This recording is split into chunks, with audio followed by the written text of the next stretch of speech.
بسم الله الرحمن الرحيم كرمي مولى النعم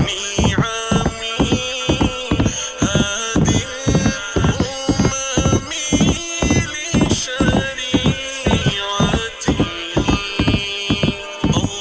ذلك الكتاب لا ريب فيه এই সেই কিতাব যাতে কোনো সন্দেহ নেই।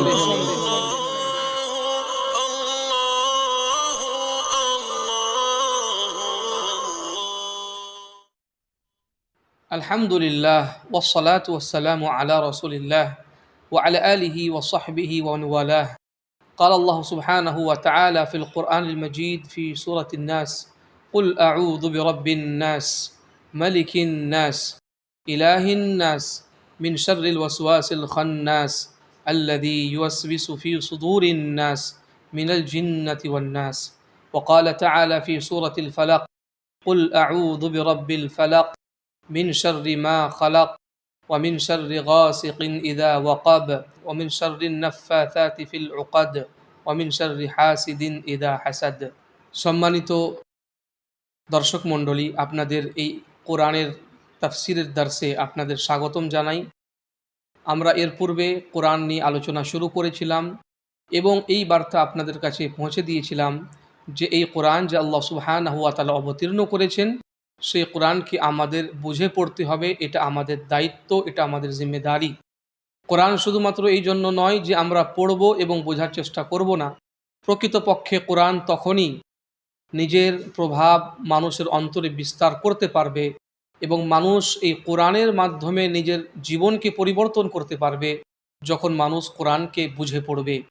এই বার্তাকে সামনে রেখেই আমরা এই কথাও আলোচনা করেছিলাম যে বিশেষ করে সেই সূরাগুলো যেগুলো আমরা প্রতিনিয়ত মুখস্থ করে থাকি, নামাজের মধ্যে পড়ে থাকি, যেমন সূরা ফাতিহা থেকে নিয়ে অন্যান্য আম্মা পাড়ার ছোট ছোট সূরাগুলো, সেগুলো দিয়ে আমাদের ইনশাআল্লাহ এই দার্সে কোরআন শুরু হবে এবং আল্লাহ সুবহানাহু ওয়া তাআলা যদি চান তাহলে ইনশাআল্লাহুল আজিজ এটা আমরা কন্টিনিউ রাখবো। ধারাবাহিকভাবে আমরা পুরো কোরআনে কারীমের তাফসির আপনাদের সামনে ধীরে ধীরে পেশ করার চেষ্টা করব।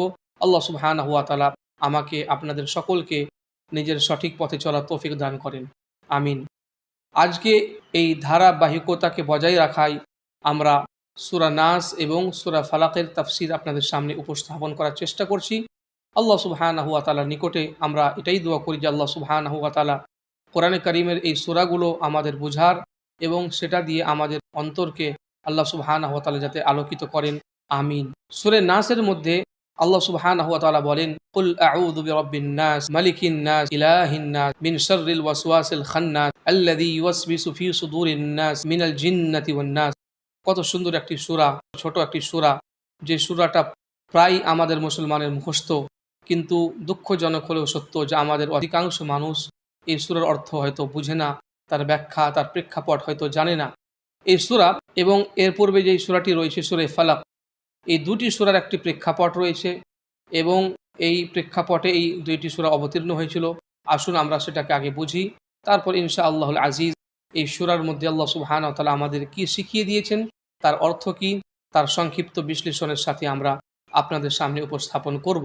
হাদিসের মধ্যে বর্ণিত হয়েছে, এমনকি সহিহ বুখারীর মধ্যে কিতাবুত তিব এর মধ্যে হযরত আয়েশা রাদিয়াল্লাহু তাআলা আনহা হাদিসের বর্ণনাকারী, তিনি বলেন যে রাসূল সাল্লাল্লাহু আলাইহি সাল্লামের উপর একদা জাদু করে দেওয়া হয় এবং আল্লাহ রাসূল সাল্লাল্লাহু আলাইহি সাল্লামের জানি দুশমন যারা শত্রু ছিল ইহুদি, তারাই কিন্তু এই অপকর্মটি করেছিল। তাদের মধ্য থেকে একজন ব্যক্তি যার নাম ছিল লাবিদ বিন আসিম, সেই ব্যক্তি রাসূল সাল্লাল্লাহু আলাইহি সাল্লামের শত্রুতায় রাসূল সাল্লাল্লাহু আলাইহি সাল্লামকে ক্ষতিগ্রস্ত করার জন্য সে রাসূল সাল্লাল্লাহু আলাইহি সাল্লামের উপরে জাদু করে এবং হাদিসের মধ্যে বর্ণিত রয়েছে যে সে একটি চিরুনি এবং রাসূল সাল্লাল্লাহু আলাইহি সাল্লামের চুল গিরে লাগিয়ে দিয়ে সে জাদু করে এবং সেটাকে একটি কূপের মধ্যে একটি পাথরের নিচে তাকে লুকিয়ে দেয় এবং গুপ্ত করে দেয় এবং রাসূল সাল্লাল্লাহু আলাইহি সাল্লামের উপরে এই জাদুর প্রভাব ঘটে।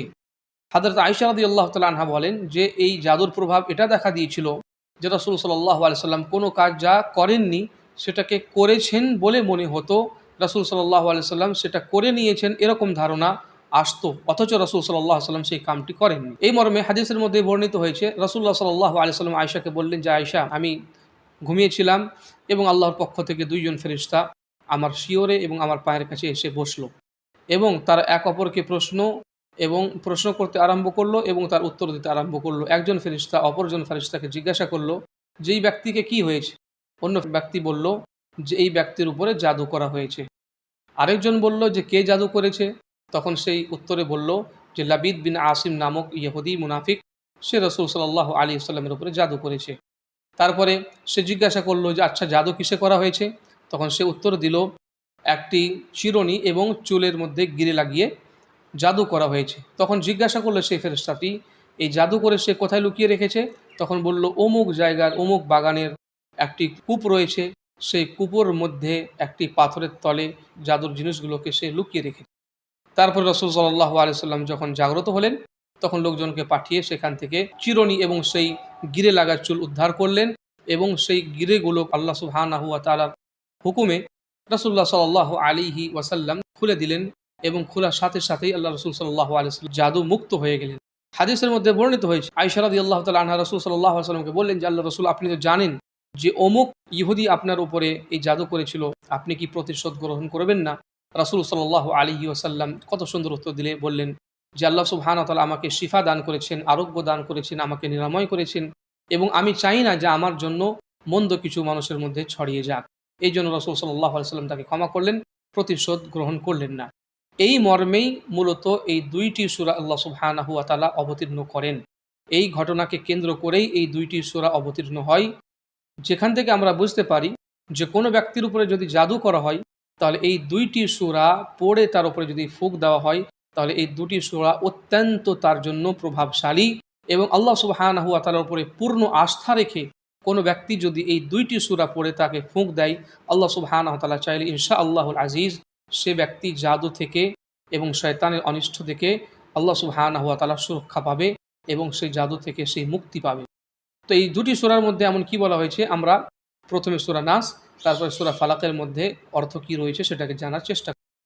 সূরা নাসের মধ্যে প্রথম আয়াত হচ্ছে কুল আউযু বিরাব্বিন নাস, যে আল্লাহ রাসূল আপনি বলুন আমি আশ্রয় প্রার্থনা করছি রব্বিন নাস মানুষের প্রতিপালকের নিকটে, মালিকিন নাস মানুষের অধিপতি এবং যিনি একমাত্র মালিক তার নিকটে, ইলাহিন নাস মানুষের উপাস্য যিনি তার নিকটে, মিন শাররিল ওয়াসওয়াসিল খান্নাস আত্মগোপনকারী এবং কুমন্ত্রণা দানকারী ব্যক্তির অনিষ্ট থেকে, আল্লাযী ইউওয়াসওয়িসু ফী সুদুরিন নাস যে মানুষের অন্তরের মধ্যে কুমন্ত্রণা দেয়, মিনাল জিন্নাতি ওয়ান নাস মানুষের মধ্য থেকে এবং জিন্নাতের মধ্য। তো এই আয়াতের মধ্যে মূলত আল্লাহ সুবহানাহু ওয়া তাআলার আশ্রয় চাওয়া হয়েছে এবং আশ্রয় প্রার্থনা করা হয়েছে।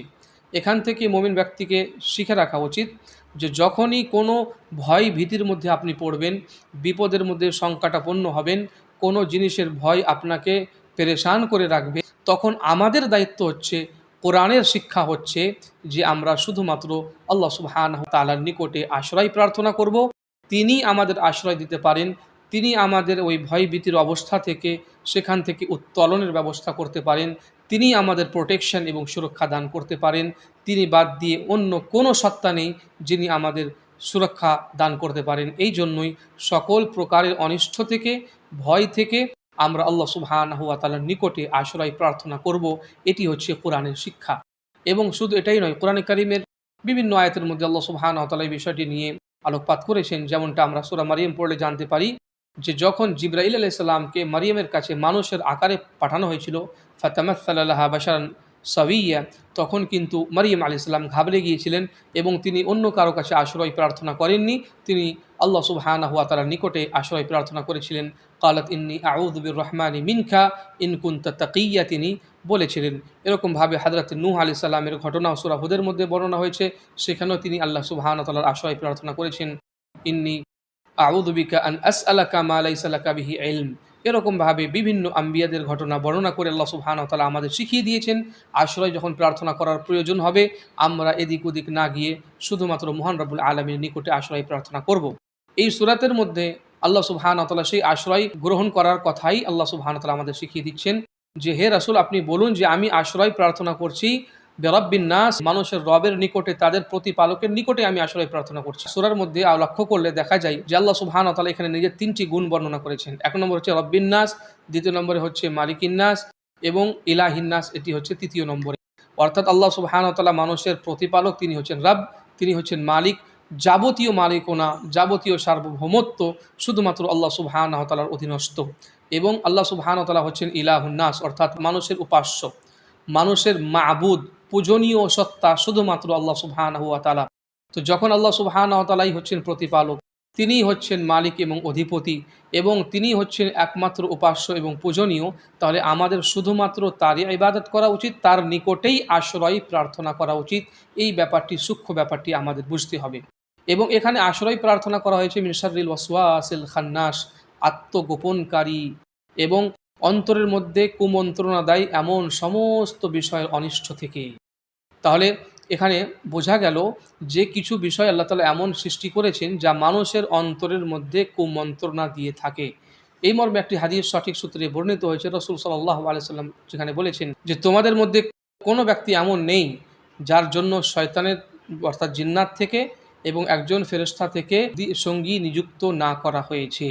তার মানে তোমাদের মধ্যে প্রত্যেক ব্যক্তির জন্য আল্লাহর পক্ষ থেকে একজন শয়তানের এবং একজন ফেরেশতাদের মধ্য থেকে সঙ্গী নিযুক্ত করা হয়েছে। এবং এই জিন বা এই শয়তান যা নিযুক্ত করা হয়েছে সঙ্গী হিসাবে, তার কাজই হচ্ছে মানুষের অন্তরের মধ্যে ওয়াসওয়াসা দান করা এবং কুমন্ত্রণা দান করা।